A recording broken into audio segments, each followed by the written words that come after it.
इस वीडियो में हम कक्षा 9 का प्रश्नावली 13.4 का प्रश्न नंबर 3 और 4 को हल करेंगे। तो चलिए स्टार्ट करते हैं इस वीडियो को।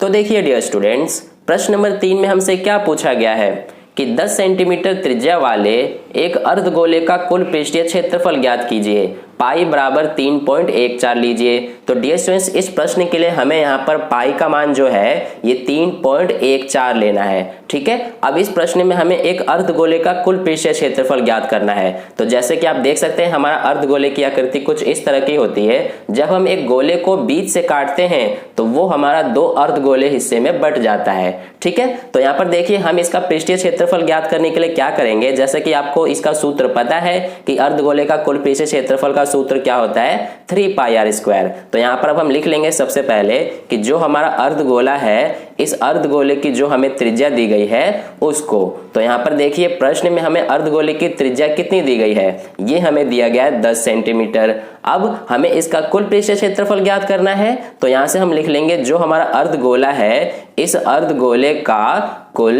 पृष्ठीय क्षेत्रफल, और यहाँ पर हम ये लिख के और इसका यहाँ पर सूत्र लगा देंगे।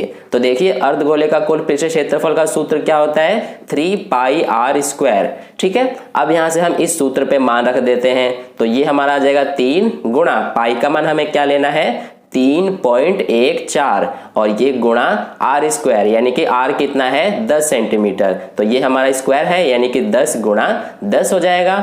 तो अब देखिए यहाँ से हम क्या करेंगे कि यहाँ से दशमलव हटा देंगे। तो यहाँ पर क्या हो जाएगा, हमारा 100 से भाग हो जाएगा, क्योंकि दशमलव के बाद दो संख्याएं हैं। तो ये देखिए यहाँ से अब हम इसको सॉल्व कर लेंगे। 3 गुणा ये हमारा कितना हो गया, 314 बटे में 100, और ये हमारे यहाँ पर गुणा 10 गुणा 10। तो यहाँ से देखिए 1 0 से 1 0 कट जाएगा, ये 1 0 से 1 0 कट जाएगा, क्या बचेगा 3 गुणा 314। तो यहाँ से अब हम अगर 3 को 314 में गुणा करेंगे तो कितना आ जाएगा, ये आ जाएगा यहाँ पर 2, ये 4 और 9, यानी 942 सेंटीमीटर स्क्वायर। ये आ गया हमारा इस अर्धगोले का कुल पृष्ठीय क्षेत्रफल। तो इस तरह से हमारा प्रश्न नंबर 3 का हल हुआ।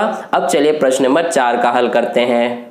तो डियर स्टूडेंट्स, प्रश्न नंबर 4 में हमसे क्या पूछा गया है कि एक गोलाकार गुब्बारे में हवा भरने पर उसकी त्रिज्या 7 सेंटीमीटर से 14 सेंटीमीटर हो जाती है। इन दोनों स्थितियों में गुब्बारे के पृष्ठीय क्षेत्रफलों का अनुपात ज्ञात कीजिए। तो डियर स्टूडेंट्स, देखिए हम इस प्रश्न का सॉल्यूशन कैसे करेंगे।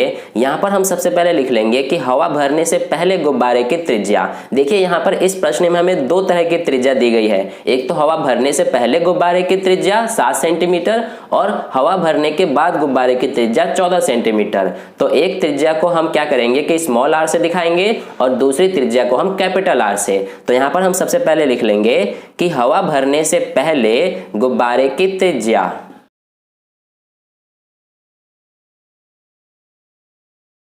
और इसको यहाँ पर हम स्मॉल आर से दिखा देते हैं। ठीक है, ये हमें कितना दिया गया है, 7 सेंटीमीटर, यानी कि हवा भरने से पहले गुब्बारे की त्रिज्या 7 सेंटीमीटर थी। अब हमें इस गुब्बारे का पृष्ठीय क्षेत्रफल क्या हो जाएगा, देखिए यहाँ पर हम लिख लेंगे जो हमारा गुब्बारा होगा, गुब्बारा हमारा गोले की आकृति का होगा, इसलिए यहाँ पर गुब्बारे का पृष्ठीय क्षेत्रफल क्या होगा, ये हम यहाँ लिख लेंगे। तो देखिए गुब्बारे का पृष्ठीय क्षेत्रफल क्या होता है, हमारा गोले का पृष्ठीय क्षेत्रफल जो होता है वही होगा, यानी कि 4 पाई आर स्क्वायर। ठीक है, अब इसी तरह से हम यहाँ पर लिख लेंगे कि हवा भरने के बाद गुब्बारे की त्रिज्या। तो यहाँ पर हम लिखेंगे कि हवा भरने के बाद गुब्बारे की त्रिज्या, और इस त्रिज्या को हम क्या करेंगे, कैपिटल आर से दिखा देंगे। ठीक है, और ये हमारा कितना है, 14 सेंटीमीटर। तो यहाँ से अब हम लिख लेंगे कि गुब्बारे का पृष्ठीय क्षेत्रफल। तो देखिए ये भी हमारा गुब्बारा जो होगा ये भी हमारा गोले की आकृति का होगा, इसलिए इसका भी जो पृष्ठीय क्षेत्रफल होगा वो हमारा क्या होगा कि गोले के पृष्ठीय क्षेत्रफल के बराबर। तो इसको भी हम यहाँ पे लिख लेंगे गुब्बारे का पृष्ठीय क्षेत्रफल, यानी कि 4 पाई, इस बार जो हमारा आर होगा ये कैपिटल आर है, और यहाँ पर स्क्वायर 4 पाई आर स्क्वायर ये हो गया।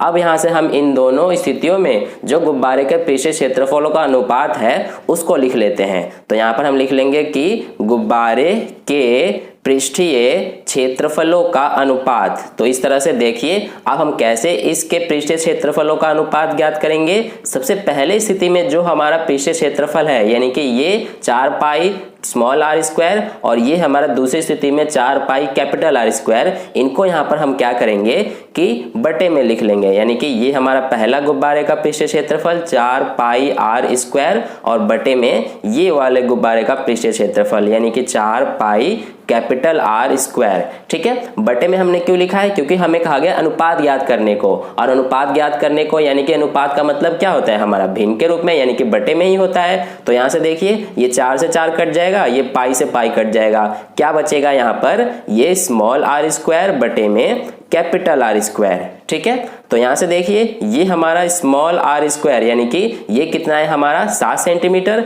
तो ये हो जाएगा 7 का स्क्वायर बटे में ये कैपिटल आर का स्क्वायर यानी कि 14 का स्क्वायर। तो यहाँ से देखिए ये हमारा 7 का स्क्वायर का मतलब क्या है? 7 गुणा 7 बटे में 14 के स्क्वायर का मतलब क्या है? 14 गुणा 14।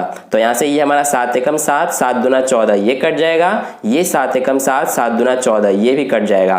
क्या बचेगा? 1 गुणा 1 यानी कि 1 बटे में 2 गुणा 2 यानी 4। तो इस तरह से 1 बटे 4 को हम अनुपात में कैसे लिख सकते हैं? 1 अनुपात 4। ये हो गया हमारा आंसर यानी कि 1 अनुपात 4 ये आ गया हमारा आंसर। तो इस तरह से हमारा प्रश्न नंबर 3 और 4 का हल कंप्लीट हुआ। अगर आपको वीडियो अच्छा लगा है तो इस वीडियो को लाइक कर दीजिएगा और ऐसे ही नए वीडियोस पाने के लिए आप हमारे चैनल को सब्सक्राइब करके ऑल नोटिफिकेशन ऑन कर लीजिए ताकि नेक्स्ट वीडियो जैसे अपलोड की जाए उसका नोटिफिकेशन सबसे पहले आपको मिल जाए। और अपने दोस्तों के साथ भी इस वीडियो को शेयर कर दीजिए ताकि उन्हें भी इससे थोड़ा हेल्प मिल जाए। और कहीं भी डाउट है प्रश्न में तो आप कमेंट करके मुझसे पूछ सकते हैं। तो फिर मिलते हैं नेक्स्ट वीडियो में नए प्रश्न के साथ, तब तक के लिए अपना ध्यान रखिए। धन्यवाद।